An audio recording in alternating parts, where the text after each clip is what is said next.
Doctor Bhimrao Ambedkar विश्वविद्यालय में नए शैक्षणिक सत्र 2026-27 के लिए प्रवेश प्रक्रिया शुरू हो चुकी है। विश्वविद्यालय प्रशासन ने इस बार पूरी एडमिशन की प्रक्रिया को ऑनलाइन कर दिया है। छात्र छात्राएं समर्थ पोर्टल के माध्यम से रजिस्ट्रेशन कर अपनी पसंद के कॉलेज और विषय का चयन कर सकेंगे। विश्वविद्यालय के कुलपति प्रोफेसर आशीष रानी ने इसे पारदर्शी और सरल व्यवस्था बताया है। विश्वविद्यालय ने कोई नए कोर्सेज भी शुरू किए हैं। इस विषय पर बात करने की जो विश्वविद्यालय की जो कुलपति हमारे साथ में आशु जी, पहले तो बहुत बहुत शुभकामनाएं आपको हमसे बात करने की। बहुत बहुत धन्यवाद आपका। तो इस बार 2026-27 की क्या प्लान है, क्योंकि हर साल आप कुछ ना कुछ नए प्लान्स लेके आती हैं बच्चों को जोड़ने के लिए, एडमिशनों को संख्या बढ़ाने के लिए, तो इस साल विश्वविद्यालय का क्या वो क्राइटेरिया है?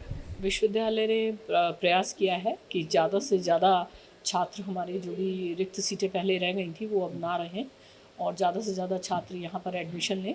इसके लिए हमारी सभी तरीके से हम लोगों ने तैयारी की है। जो उनकी पूरी प्रक्रिया में भी जहाँ जहाँ पिछली बार हमको लगा था कि कुछ परेशानी छात्रों को आई थी, उसको भी हमने रिमूव करने की कोशिश की है। छात्रों को एक स्पष्ट तरीके से ये पता चलेगा कि उनको कहाँ प्रवेश लेना है। यदि वो चाहते हैं कि उनको परिसर में, विश्वविद्यालय परिसर में प्रवेश लेना है और या उनको महाविद्यालय में, किसी महाविद्यालय में लेना है, तो दोनों के लिए अलग अलग ऑप्शन भी उनको उपलब्ध कराए हैं, क्योंकि पहले थोड़ा कन्फ्यूजन था। उसके अलावा एक ही छात्र वो एक साथ लगभग 50 कोर्सेज़ में, अलग अलग कॉलेजेस में, सब जगह कर सकता है। जहाँ भी उसको वरीयता के आधार पर, उसकी परसेंटेज के आधार पर एडमिशन मिलता है तो वो वहाँ पर एडमिशन ले सकता है। इसके अलावा हमने ट्रांसफ़र का भी, पॉलिसी का भी एक इसके अंदर सम्मिलित किया गया है कि यदि छात्र कहीं एडमिशन ले लेता है और किसी दूसरी जगह रिक्त सीट है और वो चाहता है कि उस महाविद्यालय में जाए, तो उसकी भी एक क्लियर कट पॉलिसी हमने तय की है। यही नहीं, दूसरे विश्वविद्यालयों से भी अगर छात्र बीच में आकर एडमिशन लेते हैं तो भी वो एडमिशन की क्या प्रक्रिया है, उनका सिलेबस किस तरीके से पूर्ण किया है, सभी कुछ देखते हुए वो लोग यहाँ एडमिशन ले सकते हैं। जैसे कि एडमिशन के प्रोग्राम देखते हैं, कहीं ना कहीं बहुत सारी मिस्टेक्स हो जाती हैं, स्पेलिंग मिस्टेक हो जाती है, नाम में आगे पीछे जो हो जाते हैं, तो उसके लिए कोई आपने कोई ऐप या कोई वेबसाइट के ज़रिए किस तरह से ये अप्लाई करेंगे? जो इसमें जो हमारा एडमिशन पोर्टल है, वहीं पर एक यूट्यूब वीडियो भी वहाँ पर दिया गया है, जिसको छात्रों को पहले उसको पढ़ लेना चाहिए, उसको देख लेना चाहिए।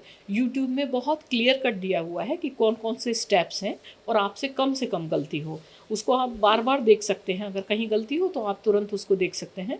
जो सबसे बड़ी मिस्टेक होती है छात्रों से, एक तो स्पेलिंग मिस्टेक्स गलत होती हैं और दूसरा वो गलत फ़ोटो भी कभी कभी अपलोड कर देते हैं।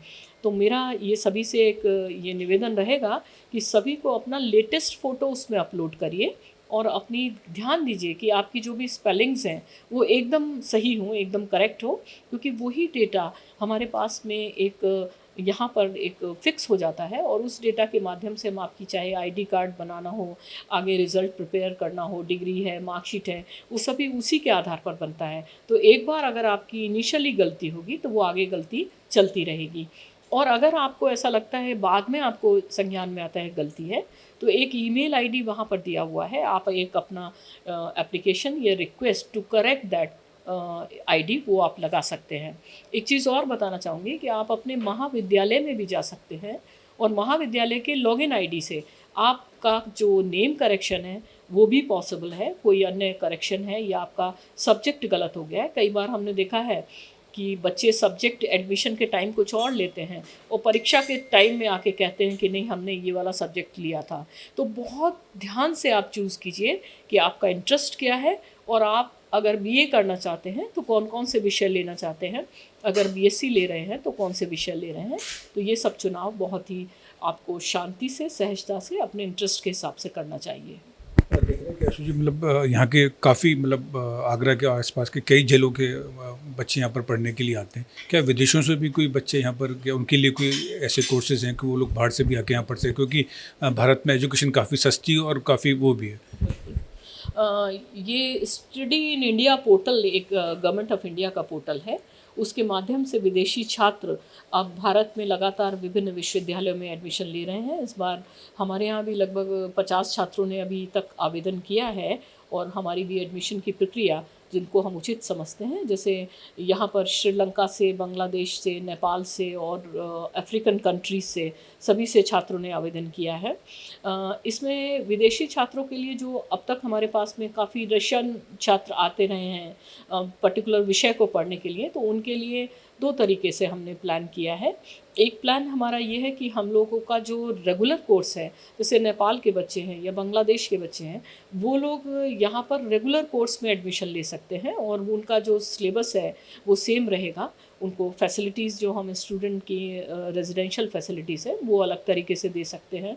लेकिन जो हमारे स्पेसिफिक बच्चे किसी चीज़ के लिए आते हैं उनके लिए हम उसी समय विशेष कोर्स तैयार करते हैं। उनके जो महाविद्यालय या विश्वविद्यालय रहते हैं उनके साथ मिलकर के एक नया कोर्स तैयार करते हैं, उसका अप्रूवल करते हैं और उसके बाद में उन छात्रों को सिखाते हैं। और मुझे बहुत गर्व के साथ मैं बताना चाहूँगी कि हमारे KMI इंस्टीट्यूट से जो रशियन छात्र हिंदी सीख कर गए हैं, जो कि 6 महीने के लिए यहाँ रुके या 3 महीने के लिए रुके, वो भारत में उन्होंने अभी रशियन एम्बेसी में काम भी कर रहे हैं। तो इस तरीके से हम आवश्यकता अनुसार कोर्सेज को रिवाइज करते हुए और हम छात्रों को शिक्षा देने की कोशिश कर रहे हैं। हमने सुना है कि इस बार जो नए कोर्सेज भी आप लोग लॉन्च कर रहे हैं, तो कितने कोर्सेज हैं कुछ? इसमें जो हमारी ADP की है, जो कि इंडस्ट्रीज़ के साथ मिल करके हम लोगों ने अप्रेंटिसशिप प्रोग्राम्स है, इसमें पिछली बार भी हमने 6 कोर्सेज लॉन्च किए थे और इस सत्र में भी हम 6 कोर्स लॉन्च कर रहे हैं, जो कि कुछ महाविद्यालयों में और हमारे जो आवासीय परिसर है उनमें ये कोर्सेज हैं, जिसके अंदर छात्रों को इंटर्नशिप्स में पैसा मिलेगा।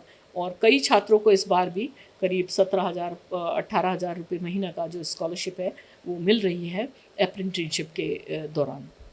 सही कहा सुजी ने कि इस बार क्योंकि विश्वविद्यालयों को बहुत ऊंचाइयों तक ले जाना है, स्टूडेंट की संख्या को काफ़ी बढ़ाना है और साथ में प्रोफेशनल जो कोर्स है उसके बाद छात्र छात्राओं को जॉब भी मिल सके, ऐसे कोर्सेज को यहाँ पर लाया जा रहा है ताकि जो है ज़्यादा संख्या बढ़ सके। साथ ही विदेशों के जो छात्र हैं वो भी यहाँ पर आएँ ताकि अपने देश का नाम जो है और कंट्रीज़ में जो है उज्ज्वल हो सके। अपने साथी राजीव के साथ लक्ष्मी राज सिंह, सी न्यूज़ आगरा।